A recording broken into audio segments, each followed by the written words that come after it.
കോർപ്പറേഷന്റെ മലിനജല ശുദ്ധീകരണ പ്ലാന്റ് നിർമ്മാണ ടെൻഡർ റദ്ദാക്കി. അമൃത് ഹൈപ്പവർ സംസ്ഥാന സ്റ്റിയറിംഗ് കമ്മിറ്റിയാണ് മരക്കാർകണ്ടിയിലെ പ്ലാന്റിന്റെ ടെൻഡർ റദ്ദാക്കിയത്. നിർമ്മാണ കരാറിൽ അപാകത ചൂണ്ടിക്കാട്ടിയാണ് നടപടി. ടെൻഡർ അനുവദിച്ചതിനെതിരെ CPM അഴിമതി ആരോപണം ഉന്നയിച്ചിരുന്നു. ബിജീഷ് ഗോവിന്ദൻ വിശദാംശങ്ങൾ നൽകും. ബിജീഷ്, എന്തുകൊണ്ടാണ് ഇപ്പോൾ ഈ ടെൻഡർ റദ്ദാക്കിയത്? ഇതിനകത്ത് ഈ കരാറിൽ സുതാര്യമല്ല എന്ന് ചൂണ്ടിക്കാണിച്ചുകൊണ്ടാണ് അമൃത് ഹൈപ്പവർ സ്റ്റേറ്റ് കമ്മിറ്റി ഇത്തരത്തിലുള്ളൊരു തീരുമാനത്തിലേക്ക് വന്നത്. കഴിഞ്ഞ കുറച്ച് ദിവസങ്ങളായി കണ്ണൂര് വലിയ തരത്തിലുള്ള രാഷ്ട്രീയ വിവാദങ്ങളിലേക്ക് വഴിവെച്ച ഒരു സംഭവമാണ് ഈ മരക്കാർകണ്ടിയിലുള്ള മലിനജല ശുദ്ധീകരണ പ്ലാന്റുമായി ബന്ധപ്പെട്ട് ഉണ്ടായിരിക്കുന്നത്. ഇതിന്റെ ടെൻഡർ നടപടികൾ ആദ്യ ദിവസം ഇത് 40 കോടിയുടേതാണ് എന്ന് പറഞ്ഞിട്ടാണ് ആരംഭിച്ചത്. പക്ഷേ അടുത്ത ദിവസം രാവിലെ ആകുമ്പോഴേക്ക് ഈ 40 കോടിയുടെ പദ്ധതി 140 കോടിയായി ഉയർത്തിക്കൊണ്ടാണ് ടെൻഡർ നടപടികളിലേക്ക് കോർപ്പറേഷൻ കടന്നത്. അന്ന് തന്നെ ഇത് സംബന്ധിച്ചിട്ടുള്ള ആക്ഷേപങ്ങൾ ഉയർന്നിരുന്നു. പക്ഷേ അപ്പോഴൊക്കെ കോർപ്പറേഷൻ അധികൃതർ പറഞ്ഞത് അതൊരു ക്ലറിക്കൽ മിസ്റ്റേക്കാണ്.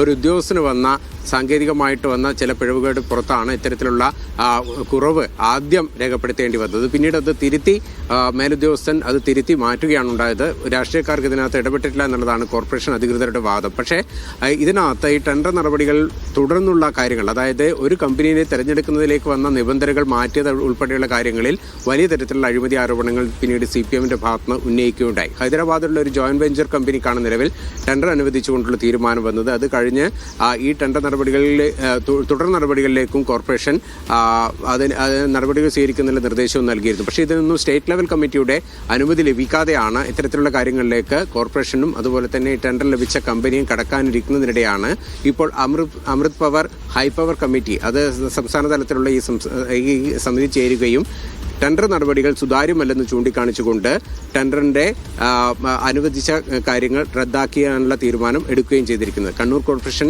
നിലവിലെ ഭരണസമിതിക്ക് അതുപോലെ തന്നെ മേയർ ഉൾപ്പെടെയുള്ളവരുടെ നടപടികൾക്കാണ് ഇപ്പോൾ തിരിച്ചടിയേറ്റിരിക്കുന്നത്.